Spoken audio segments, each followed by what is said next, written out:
Hello friends, welcome back to my channel. તો મારી આજની રેસીપી છે લાલ રાઈના રાયતા મરચાં.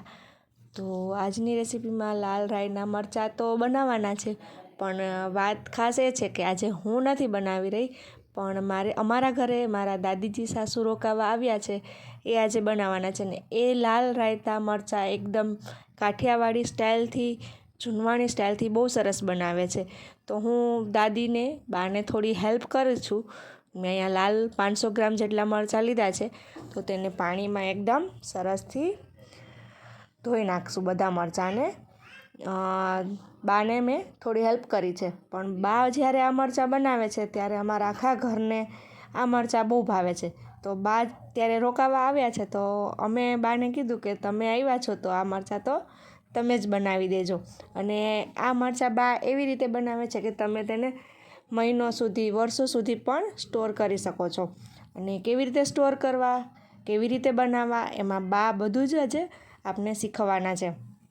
તો મરચાંને મેં તો પહેલાં અહીંયા ધોઈ નાખ્યા છે પાણીમાં સરસ રીતે, અને એક કાપડ લીધું છે, અને કાપડમાં એકદમ બધા મરચાંને લૂછી નાખ્યા છે, સરસથી સાફ કરી નાખ્યા છે. પછી તો આગળની રેસીપી છે જે એ તો બા જ આપને શીખવવાના છે. તો બા મરચાં બનાવે છે, જ્યારે તેનો વઘાર કરે છે તેની સુગંધ જ કંઈક અલગ હોય છે. તો હવે આપણે આગળની રેસીપી બા શીખવવાના છે. તો હવે બા શીખવશે, તો તમે બધા પણ જરૂરથી આ વિડીયો પૂરેપૂરો જોજો, અને મારી ચેનલને સપોર્ટ કરજો, સબસ્ક્રાઈબ કરજો, અને લાઈક કરી અને કમેન્ટ તો જરૂરથી કરજો કે આ રેસીપી તમને કેવી લાગી છે, બાએ કેવી રીતે બનાવ્યા છે. બા મરચાં બહુ જ સરસ રીતે બનાવે છે, એટલે આ મરચાંની રેસીપી તો એકદમ આખી આપને બા જ સમજાવવાના છે. તો જો તમારે આ રેસીપી શીખવી હોય તો તમે આખી રેસીપીને ધોઈને સાફ કર્યા છે, શીખવે છે. અને પછી હવે હું સમારું છું.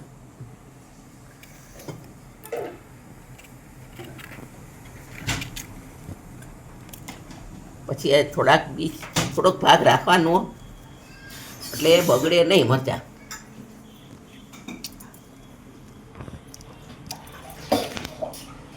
થોડોક ભાગ રાખવાનો મરચાંનો, થોડોક ભાગ પાછળનો રાખવાનો, એટલે મરચાં 12 મહિના સુધી રહે એવા. એટલે બધાય મરચાંને હું કટ કરી લઈશ, અને બહુ મોટા નહીં કરવાના, સાધારણ કરવાના, એટલે બગાડ ન થાય. પ્રમાણે યાદ હોય.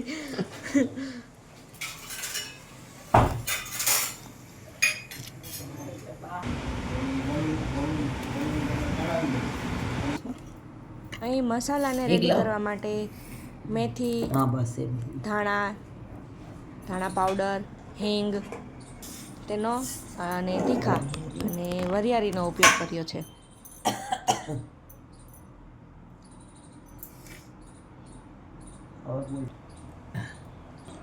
લઈ લો હાથમાં.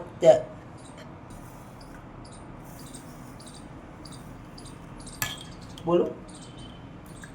પેલા રાઈના કુરિયા નાખું છું. જો 3 ચમચી રાઈના કુરિયા નાખવાના. 400 ગ્રામ મરચાં હોય તો 3 ચમચી રાઈના કુરિયા નાખવાના. પછી 2 ચમચી મેથીના કુરિયા નાખવાના, એ વચ્ચે નાખવાના. એટલે તેલના કુરિયા નાખવાથી પગની રાહત થાય છે, અને સુગંધ આવે, વઘારની સુગંધ આવે.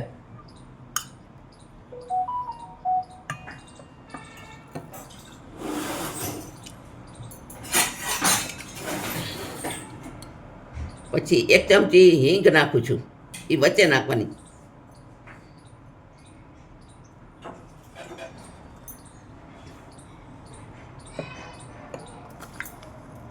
પછી વરિયાળી નાખું છું, એ બધે ફરતી નાખવાની. 2 ચમચી નાખવાની વરિયાળી, એટલે ઓછી થઈ જાય, એટલે ગરમ ન લાગે.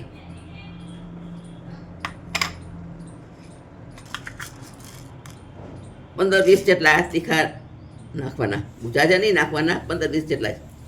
મરચાં, કારણ કે મરચાં તીખા હોય ને એટલે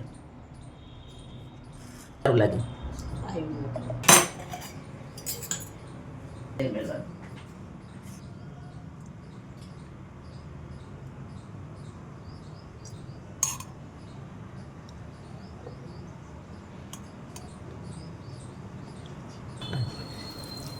હવે તેલ અંદર નાખું છું. તેલ ગરમ છે, ધુવાણા નીકળે એવું તેલ કરવાનું. અને છમછમ બોલે ને એટલે સુગંધ આવે વઘારની. જો આવીને સુગંધ. કેટલી ચમચી તેલ લીધું છે બા? 4 ચમચી. 4 ચમચી, 4-5 ચમચી નાખવાનું ને? 4-5 ચમચી નાખવાનું. હા, તો 4-5 ચમચી તેલ નાખ્યું છે. હા, અને સેજ ઉકળતું નાખીને એટલે સુગંધ આવે, વઘારની સુગંધ આવે. બહુ સરસ સુગંધ આવે છે બા. આવે છે ને? હા, સુગંધ સરસ આવે, વઘારની સુગંધ આવવી જોઈએ. 5 મિનિટ 5 મિનિટ ઠરવા દેવાનું. હા, પછી અંદર હવે હળદર ને મીઠું. હવે મીઠું પહેલાં લાવો. હવે 3 ચમચી મીઠું નાખવાનું, જે સ્વાદ પ્રમાણે.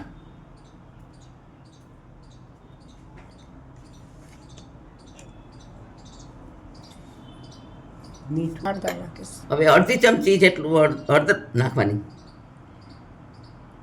અહીં મારે સેલપ ખાંડ પધરાવા, અડધી ચમચી ખાંડ નાખવાની એટલે સેજ ગળાશ આવી જાય. નહીં નાખવાની, નકર પાણી થઈ જાય. અડધું લીંબુ અંદર નાખવાનું, નાનું. બા લીંબુ કેમ નાખવાનું? લીંબુ ખટાશ ને નાખીને ગળાશ નું બેલેન્સ રહે એટલે. તીખાશ વહી જાય બરાબર. અને સ્વાદ આવે. ગળાશ ને પણ બેલેન્સ કરે છે ને? બે ગળાશ ખટાશ બે થોડી થોડી હોવી જોઈએ. આજ તો બા પાસે હું મરચા રાયતા શીખીને જ રહીશ. હા, આ બધું હવે હલાવી બહુ નાખવાનું. સરસ સુગંધ આવે છે બા. આની જગ્યાએ તમે ગોળ પણ યુઝ કરી શકો છો. એવું લખાય ને? સુગંધ છે જો કલર આવી ગયો છે ને,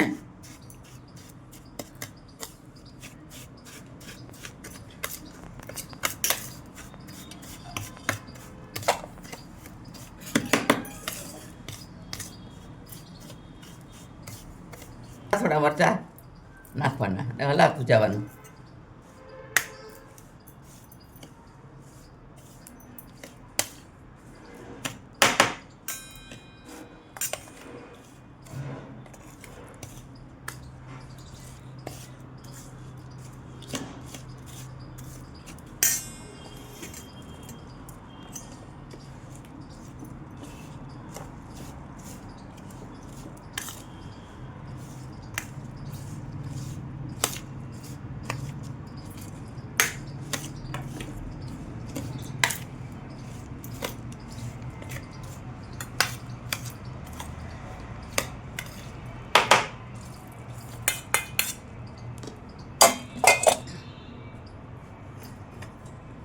જો હાથે ચોર ને હાથે ચોર હવે મજામાં આવે.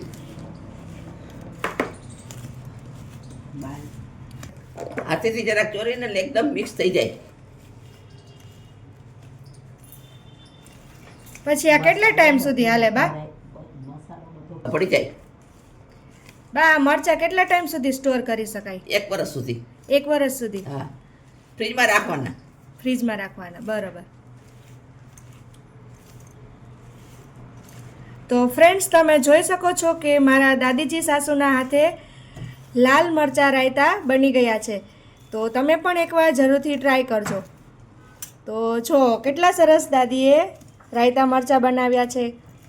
એકદમ સરસ સુગંધ આવી રહી છે, તેનો ટેસ્ટ પણ એકદમ સરસ જ હશે. ચલો નેક્સ્ટ વિડીયોમાં મળીએ. તો તમે મારી ચેનલને સબસ્ક્રાઈબ કરી લાઈક કરી કમેન્ટ મને જરૂરથી કરજો. તો તમને મરચાંની રેસીપી કેવી લાગી છે તે જરૂરથી જણાવજો. તો આવી જ અવનવી રેસીપી જાણવા માટે, જોવા માટે તમે બેલ આઇકોન પર પ્રેસ કરજો અને મારી ચેનલને સબસ્ક્રાઈબ કરજો. અને જો બાએ સરસ રીતે બરણીમાં ભરી દીધા છે, તો તેને એકદમ આપણે ફ્રીજમાં સ્ટોર કરી લઈશું. ચલો બાય બાય.